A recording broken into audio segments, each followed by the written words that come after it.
Best varicose veins చికిత్సనే పొందండి. నొప్పి లేని చికిత్స కోసం సంప్రదించండి ఎబిస్ హాస్పిటల్.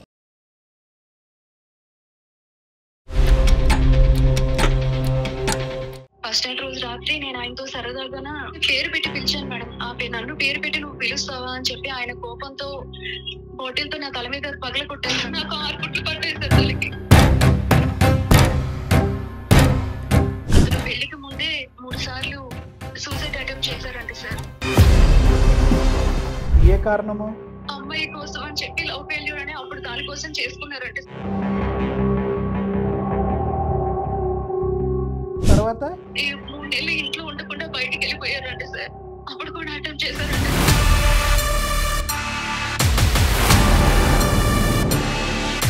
పెళ్ళైన తర్వాత కూడా 6 సార్లు ప్రయత్నించారు సార్. 6 సార్లు? అతను నన్ను కొట్టిన దెబ్బలకి నాకు అయిన గాయాలకి నేను ఎవరికి చెప్పుకోలేను సార్. అవి అతను ఎందుకు అతన్ని హాని చేసుకుంటాడు అనేది మాకు అర్థం కావట్లేదు. పిచ్చివాడు లాంటి వాడు సార్. అందరి దగ్గర నేను ఒక రాక్షసిని, నేను అతన్ని సాధించేదానిలాగా నన్ను క్రియేట్ చేస్తున్నాడు సార్. ఒకసారి బ్లేడ్ తో చేయంతో పోసుకున్నారు సార్. అమ్మో, మొత్తం అన్ని వేరియేషన్స్ కవర్ అయిపోయినాయి. అంటే రోజు నేను బయటికి వెళ్ళిన తర్వాత నువ్వు చేసే పని ఇదేనా? నువ్వు అక్కడే ఉండు, నువ్వు వచ్చేసరికి ఇక్కడ నా సేవం చూస్తావు, సరేనా? నువ్వు ఆనే ఉండు. అబద్ధాలు చాలా చెప్తున్నాము మీకు, నాకు అర్థమైంది. ఏంటంటే అబద్ధం చెప్తేనే ప్రాణం తీసుకుంటారా?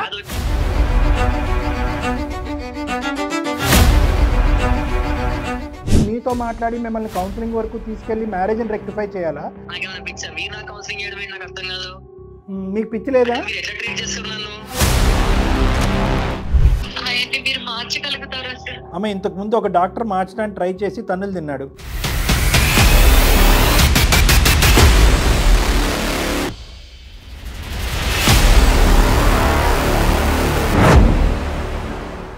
అందమైన జీవితం కార్యక్రమానికి స్వాగతం. నమస్తే కళ్యాణ్ గారు. లావణ్య అని ఒక అమ్మాయి మెయిల్ చేసిందండి. ఇది వైఫ్ అండ్ హస్బెండ్ మధ్య ఇష్యూ. సాధారణంగా ఏవో చిన్న చిన్న గొడవలు అవుతాయి, లేకపోతే కలుసుందామనో విడిపోవాలని అనుకుంటారు కదా. తనకి ఎటూ అర్థం కావట్లేదు. అసలు ఈ సమస్య ఏంటి? ఇలా కూడా మనుషులు ఉంటారా? ఇట్లాంటి వ్యక్తితో నేను జీవితం ముందుకు తీసుకెళ్లాలా, ఆగిపోవాలా? అలాంటి ఒక డౌట్తో మనకి మెయిల్ చేసిందండి. సో ఇమీడియట్గా తీసుకుందాం, ఫ్యామిలీ ఇష్యూ అనేసి అనిపించింది. సో నెంబర్ ఇచ్చిందండి, నేను కాల్ చేసాను మేడం.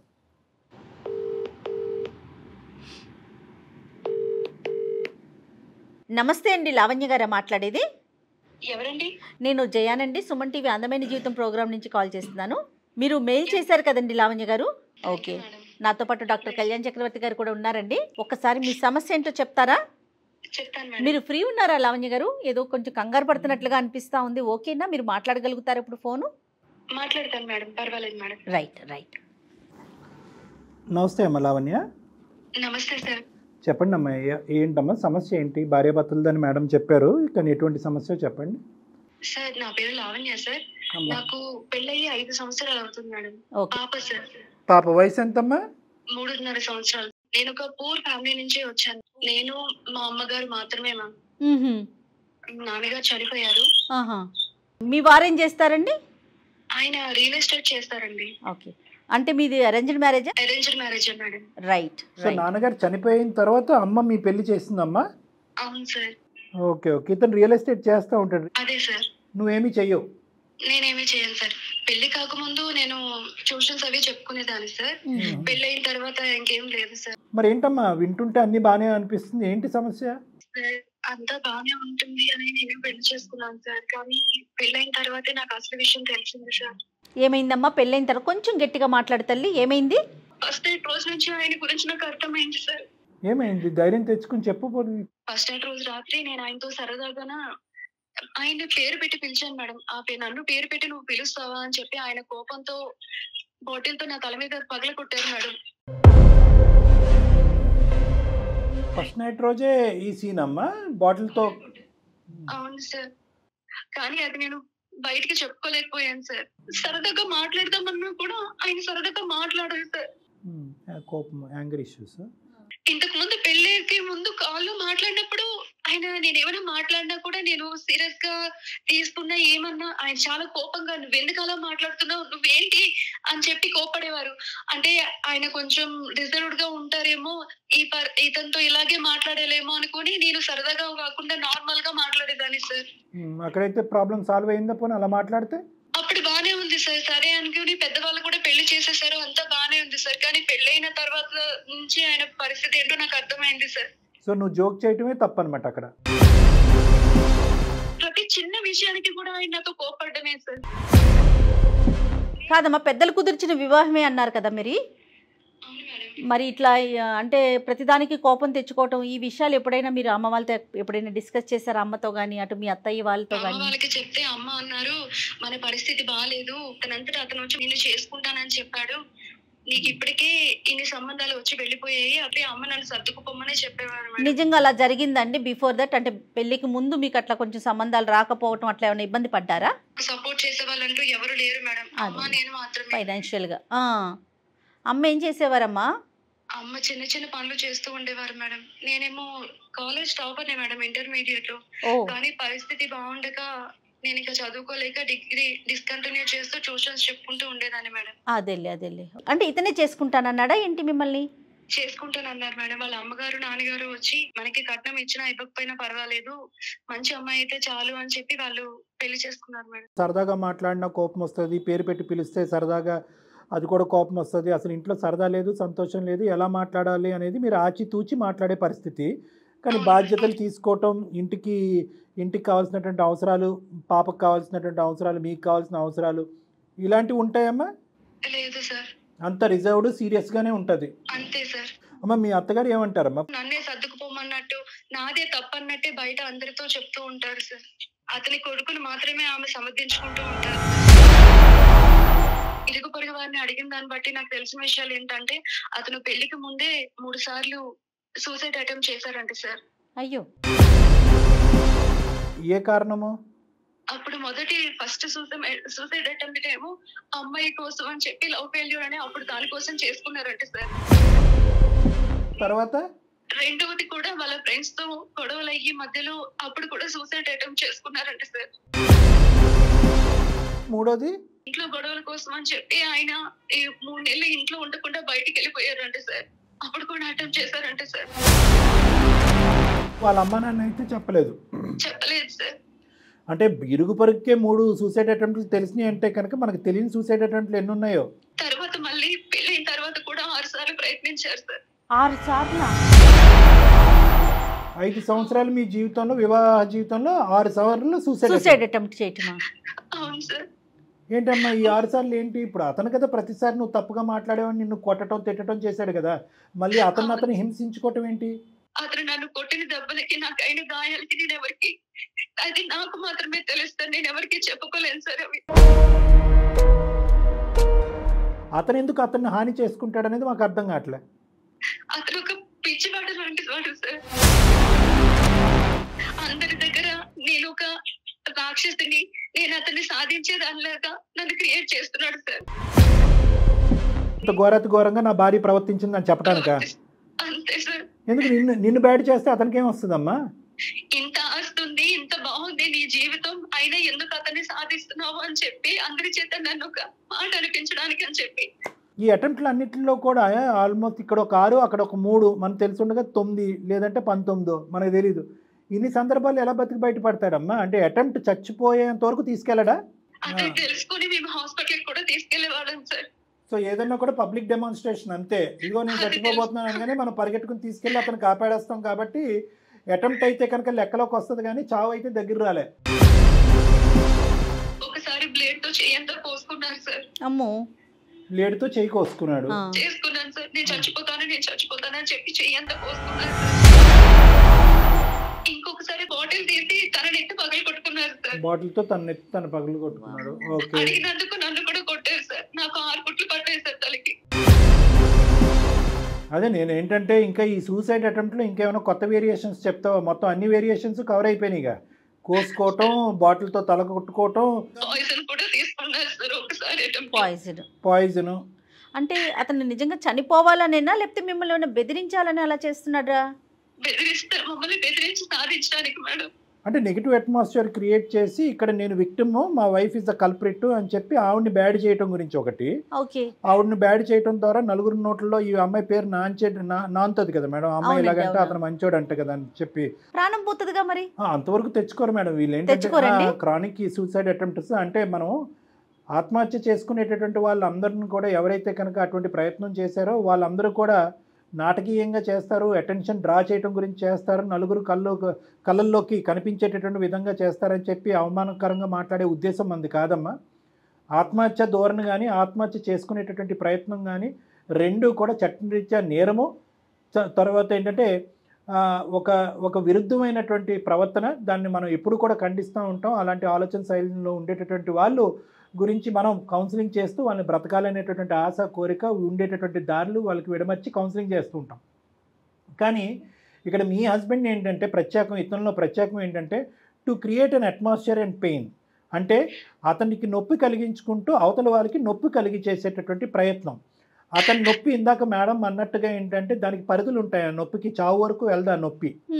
ఆ నొప్పి కానీ ఆ అటెంప్ట్ కానీ చనిపోయేంత వరకు వెళ్ళదు. ఎందుకు అంటే కనుక అవతల వ్యక్తిని ఆ బాధను చూస్తూ వాళ్ళు బాధపడాలి, అవతల వ్యక్తిని అందరూ చీతు అనాలి, అందరూ వాళ్ళని నిలదీసి నిందించాలి, దాంట్లో నువ్వు కుంగిపోవాలి. మరి అతనికి అయ్యేటటువంటి గాయం వల్ల అతనికి నొప్పి వస్తుంది అంటే కనుక ఇక్కడ వాళ్ళ ప్రాజెక్ట్ ఏంటంటే కనుక వాళ్ళ ఆబ్జెక్టివ్ ఏంటంటే కనుక అవతల వ్యక్తికి కలిగేటటువంటి అవమానం నొప్పి ముందు వాళ్ళకి శారీరకంగా కలిగేటటువంటి నొప్పి చాలా చిన్నదనమాట. సో వాళ్ళు అవతల వ్యక్తి యొక్క పెయిన్ గురించి ఎక్కువ ఆలోచిస్తారు, వాళ్ళకి కలిగేటటువంటి ఆ పెయిన్ వాళ్ళకి అలవాటు అయిపోతుంది. సో అదే సాడిస్టిక్ మెంటాలిటీ అని సైకోటిక్ మెంటాలిటీ అని అంటూ ఉంటాం మేడం. బట్ ఇవన్నీ సూసైడ్ అటెంప్ట్స్ అమ్మా, అంటే ఫాల్స్ సూసైడ్ అటెంప్ట్స్. ఇంకొక మాట కూడా చెప్తాను, ఎల్లకాలం ఈ సూసైడ్ అటెంప్ట్స్ ఇలాగే ఫాల్స్గా ఉంటాయి అంటే కనుక మేడం ఈ అటెంప్ట్లు కొన్ని సందర్భాల్లో అనుకోనటువంటి పరిస్థితుల్లో ఇంతే కట్ చేసుకుంటున్నానని ఎలా అనుకుంటాడు, కొన్ని సందర్భాల్లో డీప్గా కట్ చేసుకుని ఆర్టరీ కానీ వేణు కానీ తెగి బ్లీడింగ్ అయి చచ్చిపోవచ్చు. హెల్పింగ్ ఎవరు లేరు అనుకోండి, అంతే ప్రాణం పోవటమే కదా. 4 విషం తాగుతారు. ఎంత తాగుతారు అంటే కనుక అవతల వ్యక్తిని భయపెట్టేంత వరకు తాగుతారు, తర్వాత అది కక్కుతారో ఆన్ చేస్తారో లేదంటే వీళ్ళే హాస్పిటల్ తీసుకెళ్తారో. ఎక్కడో కూడా ఒంటరిగా ఒక రూమ్లో అటెంప్ట్ అయితే మాత్రం జరగదు, ప్రత్యక్షంగా నలుగురు చూసేటటువంటి పరిస్థితిలోనే జరుగుతుంది. ఎందుకు అంటే కనుక ఆ అటెంప్ట్ ఒకప్పుడు గాడి తప్పి చనిపోయే పరిస్థితికి వస్తే కనుక వీళ్ళు అర్జెంటుగా హాస్పిటల్ తీసుకెళ్తారు కదా, గట్టిగా అరుస్తారు, హెల్ప్ ఇస్తారు. సో ఆ జాగ్రత్తలు కూడా తీసుకోవటం అనేది జరుగుతూ ఉంటుంది అనమాట. అటెంప్ట్ చేయటమే కాకుండా ఒక సేఫ్టీ లిమిట్లో చేస్తారు, సేఫ్టీ మెజర్స్ చూసుకుని చేస్తారు. అతనికి ఉన్నటువంటి అంబులెన్స్ కానీ 108 నెంబర్ కానీ వాళ్ళ ఆవిడే ఇక్కడ. Correct sir. అయ్యో ఏమండి ఆగండి, మీరు ఇలా చేసుకోకండి, కట్టేయటం. పరిస్థితి ఇలా ఉందని చెప్పి నేను ఒక డాక్టర్ దగ్గరికి తీసుకెళ్ళాను సార్. ఇతను ఎందుకు ఇలా ప్రవర్తిస్తున్నారు ఒకసారి తెలుసుకుందామని డాక్టర్ గారికి చూపిద్దామని తీసుకెళ్తే కొట్టారు సార్ ఆయన్ని. నేనేం పిచ్చివాడిని కాదు, నేను చాలా బాగున్నాను, మీరు ఎందుకు ఇలా చేస్తున్నారని చెప్పి ఆయన మీద కూడా ఆయన చేస్తున్నారు సార్. మా ఇద్దరు ఈ గొడవల వల్ల పాప భయపడిపోతుంది సార్. న్యాచురల్లీ అమ్మా, న్యాచురల్లీ. నీ ఓపిక మేము మెచ్చుకోవాలా, లేదంటే ఆ చంటిబిడ్డకి భయంకరమైన వాతావరణం చూపెడుతూ ఆ అమ్మాయి కూడా ఇదే పరిస్థితిలో రేపు పొద్దున అదే నడవడిక అంటే అమ్మ నాకు ఇది ఇవ్వమ్మా అంటే నేను ఇవ్వను, అయితే నేను కోసుకుంటాను, అమ్మ నాకు ఇలా చెయ్యి అమ్మా నేను చెయ్యను, అయితే నేను ఇక్కడి నుంచి దుంకేస్తాను అనేటటువంటి మాట రేపొద్దున నీ కూతురు కూడా మాట్లాడినా కూడా మనం ఆశ్చర్యపడక్కర్లేదమ్మా.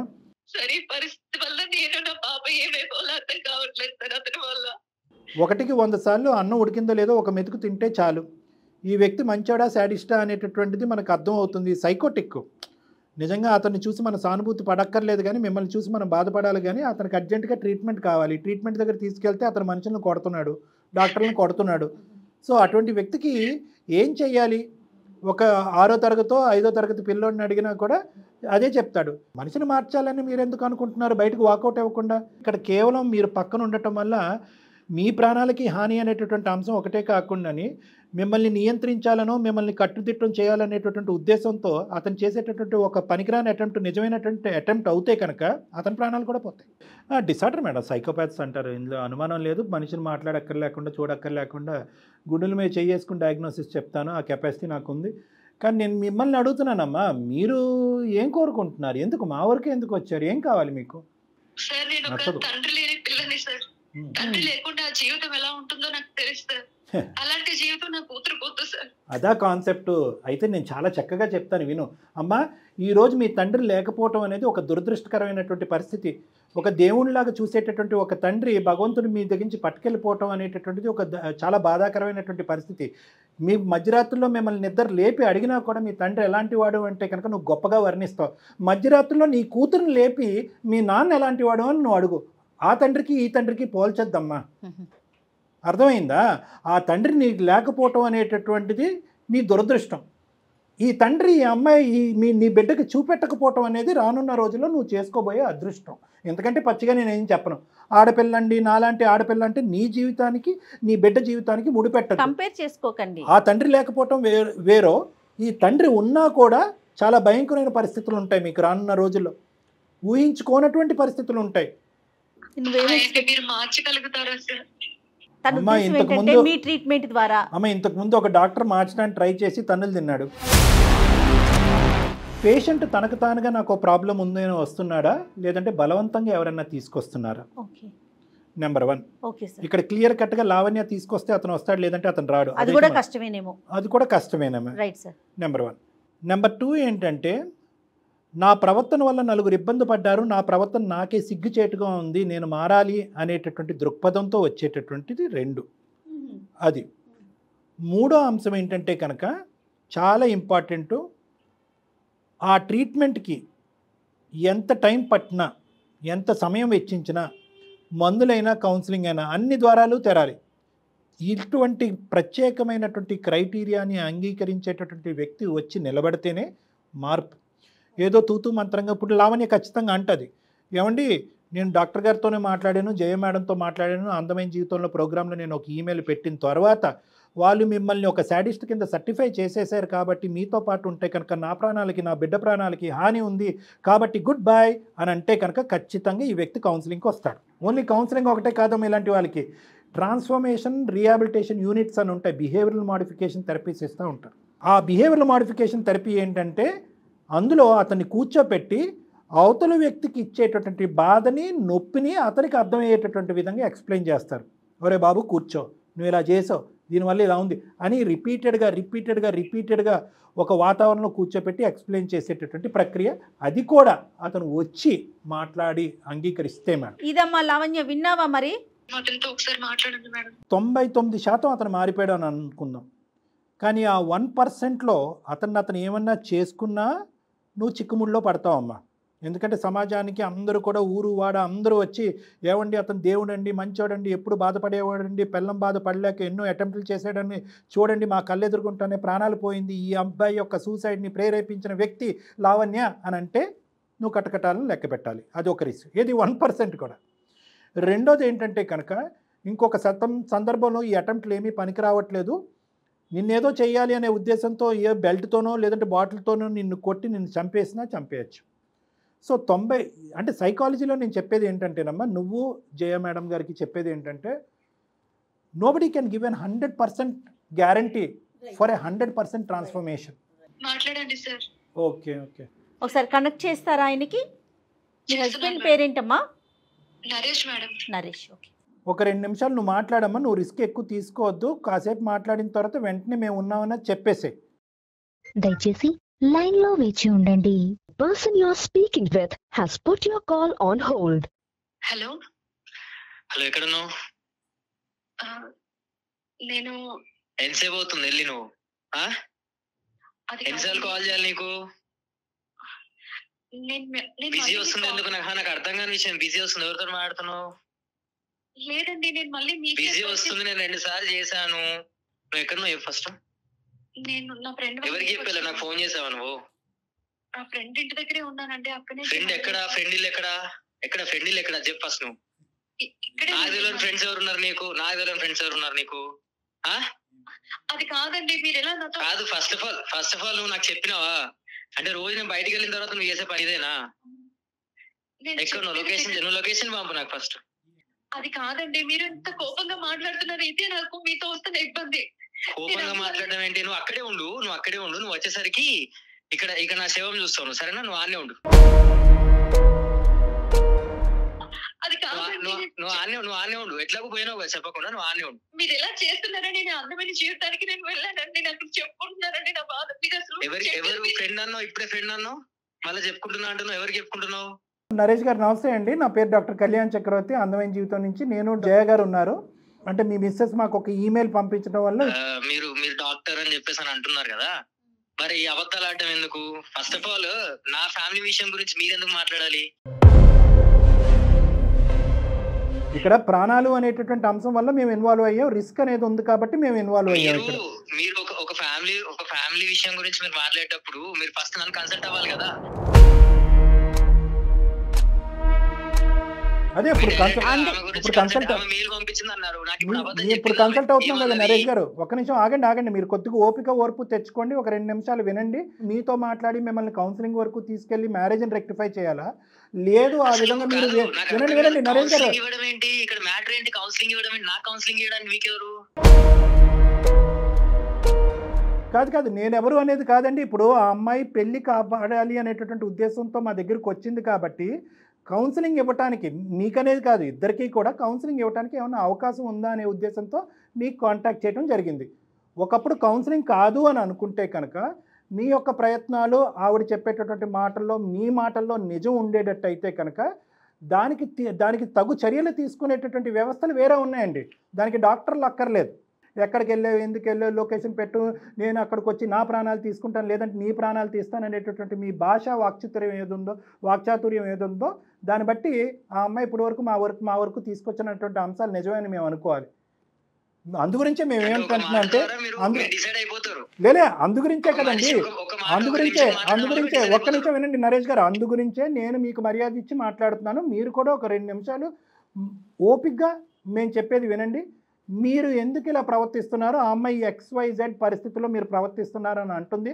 ఆ అమ్మాయి చెప్పేటటువంటి మాటలు కూడా మేము ఏం నమ్మట్లేదు. అందుకే ఒక క్లారిటీ తీసుకోవడానికి, ఒక క్లారిఫికేషన్ గురించి మీకు ఫోన్ చేసాం. మేము ఎలా నమ్ముతారు అంటున్నా. 2 నిమిషాలు అన్నారు కదా, 2 నిమిషాలు మాట్లాడండి, మాట్లాడినాక నేను చెప్తా ఏంటిది అనేది.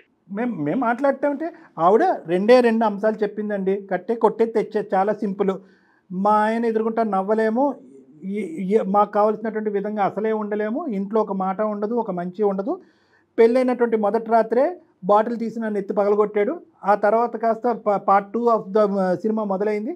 అతన్ని రకరకాల విధాలుగా హింసించుకుంటూ, బాధ పెట్టుకుంటూ, ఊరు వాడ ఇదిగో మా ఆవిడ ప్రేరేపించడం వల్ల నేను ఇంత హింసకు గురవుతున్నాను, ఇలా చచ్చిపోవడానికి ప్రయత్నం చేస్తానని చెడ్డ పేరు తెచ్చేటటువంటి ప్రయత్నంలో ఉంది. ఈ పెళ్లిలో నాకు ఒక సంతోషం లేదు, సుఖం లేదు, మారితే కనుక ఉంటాను, మారకపోతే దారి చూపెట్టండి అని ఆవిడ అడిగారు.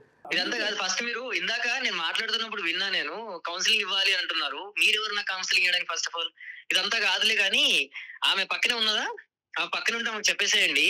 ఆమె వచ్చే లోపల ఈ కత్తి తీసుకొని నేను కట్ చేసేసుకుంటాను. మా చుట్టాలు కూడా చాలా మంది వచ్చేస్తారు. ఆమె వచ్చేసరికి అక్కడికి వచ్చేస్తారు. అబద్ధాలు చాలా చెప్తుంది ఆమె, మీకు నాకు అర్థమైంది. ఏంటంటే అబద్ధం చెప్తేనే ప్రాణం తీసుకుంటారా? వచ్చిన తర్వాత మాట్లాడతారు. ఇప్పుడు అది అక్కడ ఉంది కదా రాని, అది వచ్చిన తర్వాత, అది వచ్చే లోపల ఇక్కడ చుట్టాలందరూ వచ్చేస్తారు, చుట్టుపక్కల వాళ్ళు అందరూ వచ్చి కూర్చుంటారు. అక్కడ కట్ చేసుకుంటా, ఇక్కడ పక్కకి పెట్టిన, ఇంతకు ముందే పెట్టినా తీసి కట్ చేసుకుంటా, నీకు అప్పుడు అర్థమవుతుంది. మీరు మిమ్మల్ని కట్ చేసుకుంటారా? నేను కట్ చేసుకుంటాను. ఇప్పుడు ఇంత దూరం అయిన తర్వాత ఇంకా నేను ఎందుకు అక్కడ? నాకేమైనా పిచ్చా? మీరు నాకు కౌన్సిలింగ్ చేయడం ఏంటి? నాకు అర్థం కాదు. మీకు పిచ్చి లేదా? మీరు ఎట్లా ట్రీట్ చేస్తారు నన్ను?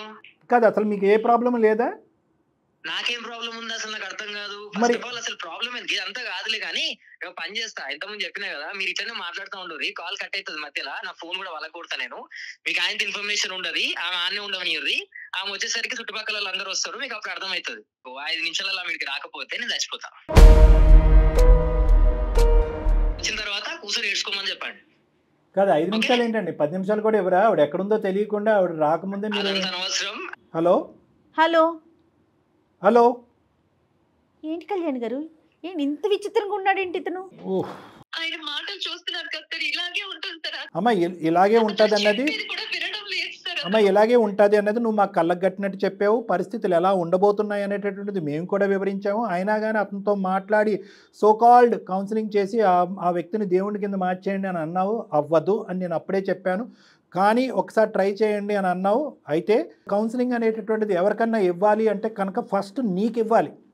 ఈ శాడిస్ట్ ముందు నువ్వేంటంటే పెళ్ళి బంధం కూతురు భవిష్యత్తు అని చెప్పి నువ్వు నరకయాతన అనుభవిస్తున్నావు, ఆ బిడ్డకు కూడా తన భవిష్యత్తుని అంధకారం చేసేస్తున్నావు. నీకు కావాలి కౌన్సిలింగ్. ఎందుకమ్మా అంత బలహీనత? లోకం ఏమనుకుంటారు, ఊరు వాళ్ళు ఏమనుకుంటారు, లోకం ఏమన్నా అనుకొని నువ్వే శాడిస్ట్, నీ వల్లే అతను ఆత్మహత్య చేసుకుంటున్నాడని అనుకొని నీ ప్రాణాలు కాపాడుకో తల్లి. పిల్ల జీవితం భవిష్యత్తు కాపాడుకో. నీకు కౌన్సిలింగ్ కావాలి. ఇది ఒక వ్యక్తిత్వపరమైనటువంటి శాడిజము, ఇది ఒక వ్యక్తిపరమైనటువంటి సైకోపాథిజము. సో ఇది ఒక వ్యక్తిత్వపరమైనటువంటి భయంకరమైనటువంటి ఒక లోపం. సో కాబట్టి ఇలాంటి వాళ్ళకి ట్రీట్మెంట్ ఇవ్వటం కానీ, వాళ్ళు నడుచుకుని వచ్చి ట్రీట్మెంట్ తీసుకోవటం కానీ చాలా రేరు, చాలా కష్టం కూడా. ఇందాక నేను చెప్పాను కదా, అతను మన ఇందాక నేను ఇంకోటి కూడా అన్నారు, ఈ అమ్మాయి వాకౌట్ అయిపోతుంది అనేటటువంటి ఆలోచన అతనికి చెప్తే కనుక బహుశా మన వరకు వస్తాడేమో అని చెప్పి అతను ఈరోజు ఆ అవకాశాన్ని కూడా ఇవ్వలేదు మాకు. ఫోన్ కట్ చేసాడు, వెళ్ళిపోయాడు. అది ఇవ్వాలని కూడా నేను అనుకోలేదమ్మా. ఎందుకంటే కనుక నువ్వేదో వెళ్ళిపోతావు అని చెప్పి అతనికి గన్ను పెట్టి అతని నా కౌన్సిలింగ్ తీసుకొచ్చి మార్చి మళ్ళీ మీ ఇంట్లో పెడితే కనుక అదిగో నువ్వు అలా థ్రెట్ చేయటం వల్లే నేను కౌన్సిలింగ్కి వెళ్ళాను, ఇదివరకు 1% శాడిజమే, ఇప్పుడు నీకు 100% చూపెడతానని డబల్ ట్రబుల్ చూపెడతాడు. నేను జయ మేడం నీ తరపున నిలబడతాం, నీకు కావాల్సినటువంటి హెల్ప్ చేస్తాం, అన్ని విధాలుగా నీకు సపోర్ట్ చేస్తాం, మేము ఉన్నాం అనేటటువంటి నమ్మకంతో ధైర్యంగా నువ్వు ముందడుగంటే కనుక మళ్ళీ ఆ ఇంట్లో కాదు, ఆ ఇంటి బయటికి. సో నువ్వు ఒక అడుగయ్యి దానికి సపోర్ట్ మేము ఉంటాము. నలుగురు సపోర్ట్ నీకు అక్కర్లేదు. నువ్వు పడినటువంటి అవమానాలు, నువ్వు పడినటువంటి బాధలు చాలు. అవి సెట్ ఎగ్జాంపుల్స్. ఇంకా ఎగ్జాంపుల్స్ వర్ణించుకుంటూ మారుతాడేమో అనేటటువంటి ఆశ కోరిక వదిలేసాయి. ఒక డాక్టర్ని కొట్టాడు, ఇంకో మమ్మల్ని కూడా ఈరోజు అవమానకరంగా మాట్లాడాడు. అటువంటి మనిషిని మార్చడం అనేటటువంటిది చాలా కష్టం. ఒక్క ఆఖరి మాటగా మీ మదర్కి చెప్పు, రెండోది 5 నిమిషాల్లో రాకపోతే కనుక నేనేదో చేసుకుంటా అన్నాడు కదా, ఇప్పుడు నువ్వు ఒంటరిగా నువ్వు వెళ్ళకు, ఒక అంబులెన్స్తో పాటు వెళ్ళాలి. అతన్ని ఏదన్నా నెక్స్ట్ జరగవలసినటువంటి ఏదైనా కార్యక్రమం పంచాయతీ ఉంటే కనుక అది పోలీస్ స్టేషన్లోనే జరగాలి. అక్కడ ఆ పోలీస్ స్టేషన్లో నువ్వు ఎటువంటి కేసెస్ ఫైల్ చేయాలి అనేటటువంటి లీగల్ సపోర్ట్ని మీకు ఇస్తాము. దాంతోపాటు లేదు ఇతని పరిస్థితి బాగాలేదు, ఏదైనా ఒక సైకాట్రిక్ రీహాబిలిటేషన్ సెంటర్కి వెళ్ళాలి అంటే అతను ఆ పెళ్లిలో నువ్వు ఉండమని కాదు నేను అనేది, వెళ్ళాలి అంటే కనుక ఆ నిర్ణయం పోలీస్ స్టేషన్లోనే ఆ అంబులెన్స్ వాళ్ళు తీసుకుని ఆ చర్య అనేటటువంటిది ఆ దిక్కును వాళ్ళు వెళ్తారు. కానీ నేను నీకు చెప్పేది ఏంటంటే కనుక ఈ నెక్స్ట్ జరగబోయేటటువంటి స్టెప్స్లో మేము మీ తోడుంటాము. కానీ అతను ఒక స్టెప్ ముందుకు వచ్చి నేను మారిపోతాను లావణ్య నమ్మబలికినా కూడా దయచేసి ఆ ఉచ్చులో మళ్ళీ ఇరుక్కోవద్దు. మీ వల్ల ఎంతో మంది మారారు సార్, ఇతను కూడా అదే విధంగా మారతాడన్న ఆ చిన్న ఆశతో వచ్చాను సార్. అమ్మా ఇక్కడ మార్పు అనేది 2 మార్పులు అమ్మా. ఒక మార్పు ఏంటంటే నీలో మార్పు, అతనిలో మార్పు అని నువ్వు అంటున్నాం. కానీ మేము చేసినటువంటిది ఏంటంటే అందమైన జీవితం ఏదో ఒక మార్పు తీసుకొస్తుంది. నేను కానీ జయ మేడం కానీ ఇందులో మేము తీసుకొచ్చినటువంటి మార్పు ఏంటంటే నీకు ఒక రియలైజేషన్. మనం ఈరోజు చేసుకున్న ఒక అదృష్టం ఏదన్నా ఉంది అంటే కనుక అతను తూతూ మంత్రంగా నేను మారిపోతాను సార్ మీ దగ్గరకు వస్తానంటే కనుక నువ్వు తుర్రుమని మళ్ళీ అక్కడికి వెళ్ళి ఉండేదానివి. మళ్ళీ ఈ కథ అంతా మళ్ళీ రీవైండ్ లాగా చక్రంలా తిరిగేది. మనం ఈరోజు చేసుకున్న పుణ్య కార్యక్రమం, నువ్వు చేసుకున్న పుణ్య కార్యక్రమం ఏంటంటే ఆ 10 నిమిషాల్లో అతను ఒరిజినాలిటీ అంతా కూడా బయటపడింది. కాబట్టి అతను అస్సలు అంటే కనుక ఒక మ్యారేజ్ కానీ, ఒక తండ్రి పాత్రలో కానీ, ఒక భర్త పాత్రలో కానీ ఈజ్ నాట్ ఎలిజిబుల్ పర్సన్, ఒక సూటబుల్ పర్సన్ కాదు అనేది మనకు తేలిపోయింది. సమాజం మొత్తం అంతా కూడా అతను కరెక్ట్ అన్నా కూడా నేను జయ మేడం వచ్చి అతను నాట్ కరెక్ట్ అని చెప్పి పోలీస్ స్టేషన్కి అయితే పోలీస్ స్టేషన్, కోర్టుకి అయితే కనుక కోర్టుకు వచ్చి చెప్తాము. కాబట్టి నువ్వు రియలైజ్ అవ్వు, ఆ మార్పులు నీలో వచ్చేటటువంటి విధంగా నువ్వు నీ బిడ్డ నీ జీవితాలు కాపాడుకోండి. Right, okay, will be in touch అమ్మా. ఇమీడియట్గా ఇంకా అంతే అతనితో చాలా నో కాంప్రమైజ్ మేడం. ఎందుకంటే కనుక అతను ఒరిజినాలిటీ అనేటటువంటిది ఇప్పుడు వరకు చాలా జాగ్రత్తగా అందరూ ప్రేక్షకులకు అందరికి కూడా అర్థం అవ్వాలి. ఒరిజినాలిటీ అనేటటువంటిది ఇప్పుడు వరకు చాలా జాగ్రత్తగా కాపాడుకుంటున్నాడు. ఫస్ట్ టైం ఒక కాన్ఫరెన్స్ కాల్లో అతను అసలు సిసలైనటువంటి రంగు ఒక మూడో వ్యక్తులైనటువంటి మనం విన్న తర్వాత అతని ఈగో ఇంకా డ్యామేజ్ అవుతుంది. అతని విశ్వరూపం ఇంకో లెవెల్కి వెళ్తుంది. అరే ఇప్పటి వరకు ఎవరు నన్ను చెడ్డగా మాట్లాడలేదు, ఈరోజు 2 వ్యక్తులు నా గురించి చెడ్డగా మాట్లాడారు అనేటటువంటి పౌరుషం, కోపంతో ఈరోజు ఆ అమ్మాయి మీద కానీ ఆ బిడ్డ మీద కానీ ఏమైనా అఘాయిత్యానికి పాల్పడే అవకాశం ఉంది. కాబట్టి ఈరోజు పోలీసు అంబులెన్స్ అని నేను అంటున్నాను. అవునండి, డెఫినెట్గా మనం మళ్ళీ ఈ కాల్ కట్ అయిపోయినాక తనకి ఎలా వెళ్ళాలి ఏంటనేది గైడ్ చేద్దాం డాక్టర్ గారు. నమస్తే, థ్యాంక్ యూ.